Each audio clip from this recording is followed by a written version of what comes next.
The ministry, the Indonesian cabinet and ministry,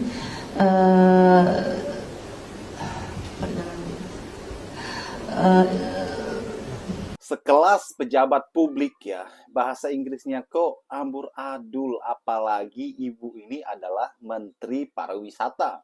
Bagaimana bahasa Inggrisnya kok kocak sekali ya teman-teman ya. Bagaimana seharusnya Menteri Pariwisata ini ya harusnya fasih dan jago bahasa Inggris. Kenapa? Karena mereka akan menerima ya turis-turis mancanegara teman-teman. Ini berbeda dengan Anies Baswedan yang sangat-sangat luar biasa dalam berbahasa Inggris. Dan kita akan simak videonya.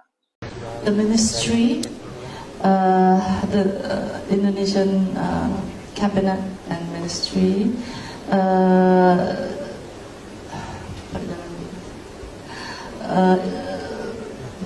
do you want to send your kids to good schools with low integrity?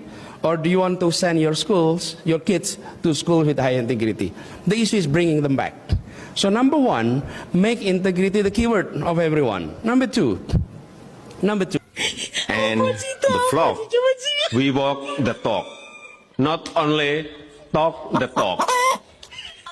We walk the talk. Not only talk the talk. Now, with regard to using bahasa as a language, we need to enrich our language to begin with. I don't know how many words in Malay today. How many words of Malay? The number of words in the Malay language. How many? Anyone? In bahasa Indonesia, we have 150,000 words in bahasa Indonesia.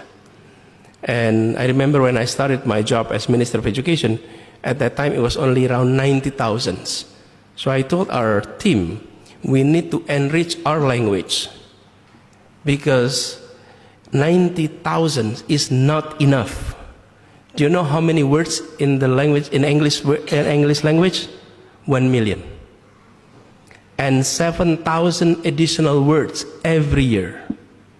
How many languages in Arabic? 12.7 million words. Okay? So when you talk about our language becoming a language of international community, you really need to do our homework, enrich our language. How do we enrich our language? Absorb local language across the archipelago. Across the archipelago. Because in many local languages, even the word falling, it can be 20 words of falling. If you fall to the front, that's a different word. If you fall to the back, that's a different word. If you fall because it's slippery, that's a different word. And if you fall because there is a hole, it's a different word. What I'm saying is that, richness of language is important when you present it to the international community as an international language. So that is why it's important for us here in Indonesia and Malaysia to continue enriching our language so that we can stand up in the international community and presenting our language to the world. But if we haven't done our homework, wait a minute, okay? Hold on. So do our homework. The war. If the war does not end, it will be difficult for the world to move forward. Speak English maybe, because I'm not sure that everybody understands the Indonesian language. Okay. Bisa mengikuti pembicaraan saya untuk penerjemah. Turn to another C40 Vice Chair of the Government of Jakarta, Anies Baswedan. You also have 2 minutes, Governor. Thank you, Mr. Miller. Assalamualaikum warahmatullahi wabarakatuh. Good evening, good morning, everyone. The Honorable UN Secretary General, Mr. Antonio Guterres, fellow governors and mayors, ladies and gentlemen. It's the city government has a duty to provide livable living environment for its residents and this include addressing climate change impact by making efforts to reduce cities' carbon emissions.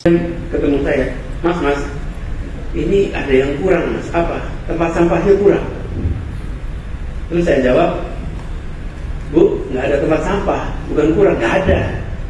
Terus kalau ada sampah gimana? Dikantongin. Dan saya udah terbiasa nih ngantongin. Nggak tahu bakal ditanya soal sampah hari itu. Tapi kalau ada, ini sisa. Ini adalah sebuah tisu yang bersih. Tisu bersih. Saya keluarkan tisu itu dari tempatnya. Saya pakai untuk menggosok kacamata. Apakah ini jadi menjijikkan? Tidak. Ini hanya bersihkan kacamata. Tetapi kita terbiasa kalau sesuatu yang sudah kita pakai, kita pegangnya pun risih. Misalnya, buka pisang. Ini buka pisang. Terus selesai dibuka, kita mesti pegang baik-baik tuh pisang itu ketika makan. Setelah ditaruh, tunggu 10 menit lagi, pegang gini. Ini pisang yang baru kita makan tadi tuh. Berubah mindset kita yang tadinya sisa, lalu persepsi kita mengatakan sebagai sampah. Karena itulah menurut saya sekarang ini harus ada revolusi serius soal bagaimana kita melihat masalah lingkungan hidup itu. Apa? Satu, tadi kan input. Berarti kalau soal lingkungan apa? Kurangi inputnya. Kurangi input yang kita gunakan. Teman-teman, kurangi input kita gunakan itu mulainya apa? Sehari pakai baju sekali, itu mengurangi pencucian deterjen kita. Tapi kalau kita pakai bajunya sehari 3-4 kali ganti baju, terus setiap 2 hari sekali itu cuci handuk, cuci macam-macam, itu nambah deterjen kita. Itu nambah kita sadari.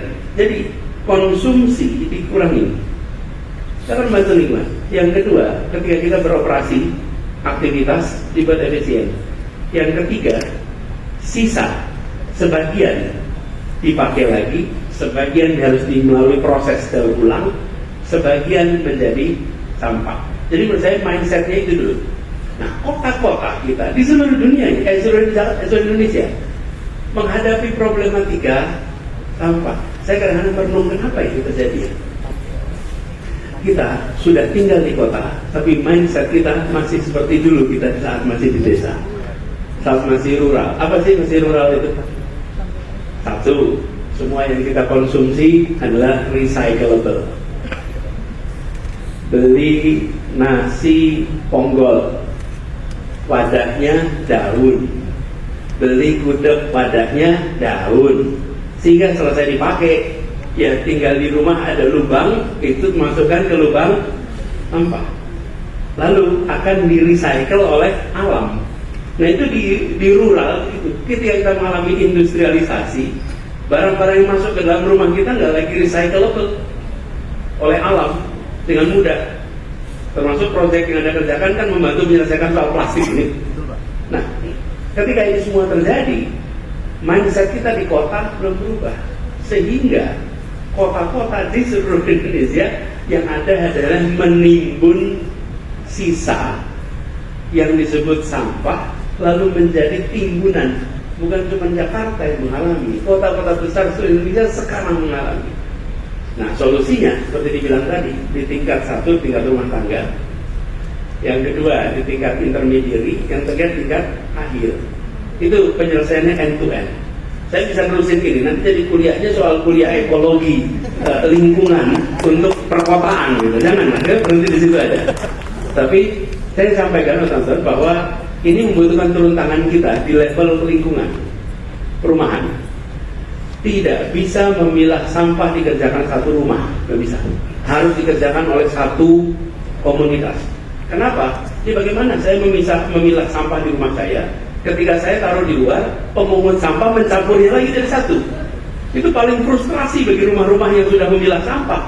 Karena itu dia harus dikerjakan sebagai satu gerak. Karena mudah-mudahan nanti turun tangan punya gerakan untuk pengelolaan sampah di kota-kota. Di recycle.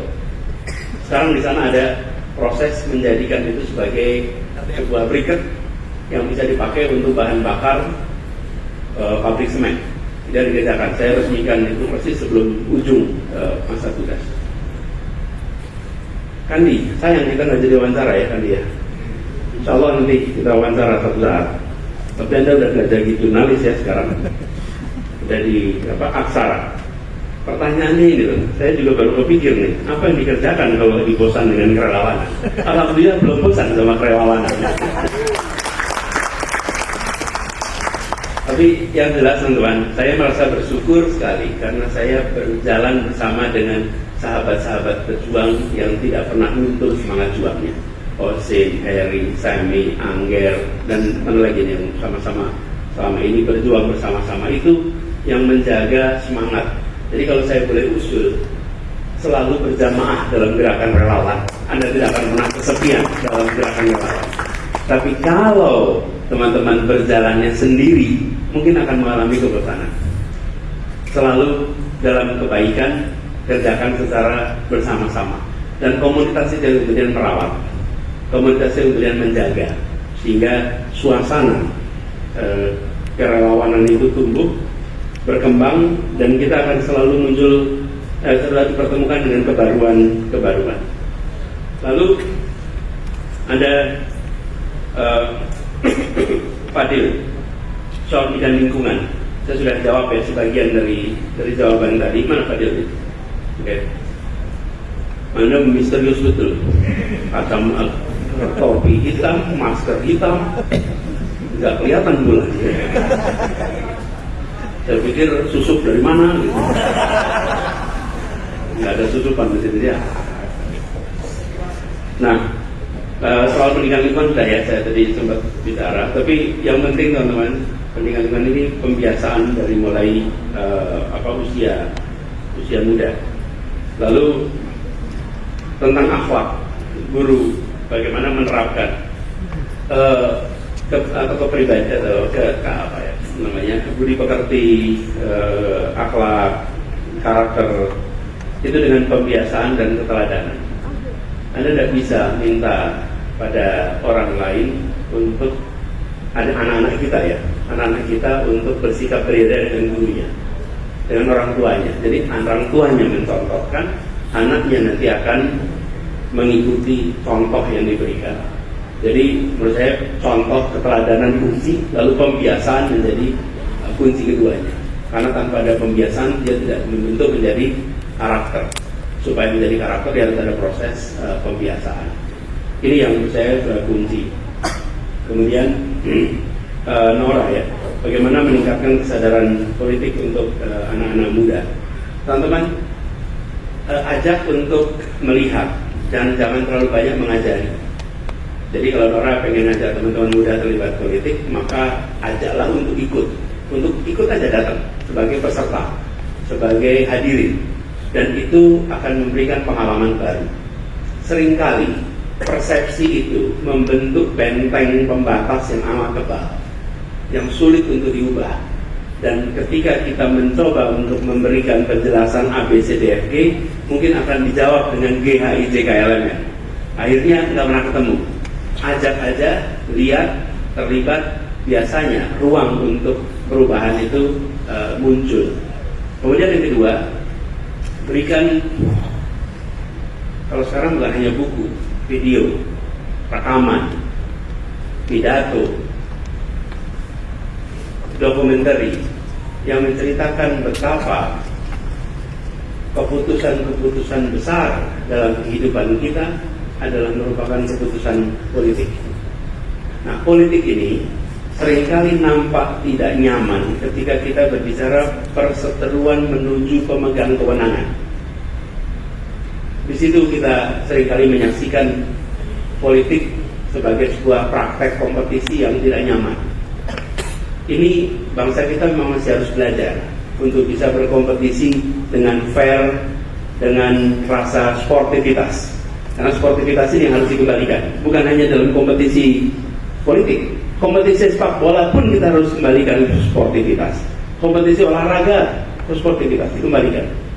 Dan ini yang penting sekali.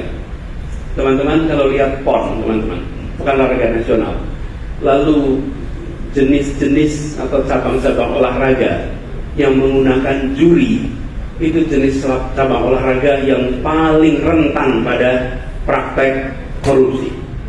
Pakai penjurian.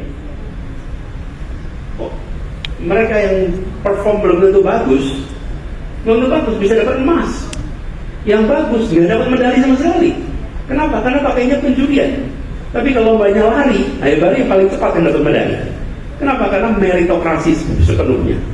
Ini teman-teman harus kita kembalikan. Ini di bidang olahraga. Cuman sayangnya di bidang olahraga ada perhatian.